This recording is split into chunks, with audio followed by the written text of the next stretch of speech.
ప్రభు దగ్గరికి వచ్చి వాక్యం విన్నంతసేపు చప్పట్లు కొట్టి, యేసయ్యా నా ప్రాణమా ఘనమైన స్తుతిగానమా. కొంతమంది ప్రాణమా అంటే నాకు భయం వేసింది. వాళ్ళు ఏందో నిజంగా యేసయ్య ప్రాణం అన్నట్టుగా పాడు. అది చూడండి, పాట కూడా అసలు దాంట్లో లీనమైపోతారు. అబ్బా కన్నీళ్ళు వచ్చేస్తుంటే ఆగవు.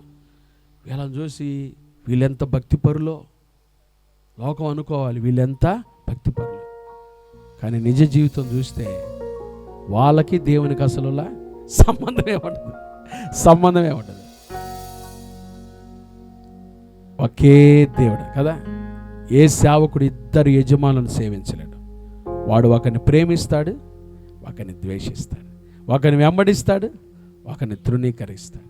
చెప్పండి, యేసు ప్రభుని అనుసరించేటప్పుడు ఈ మనసుతోనే అనుసరిస్తున్నారా?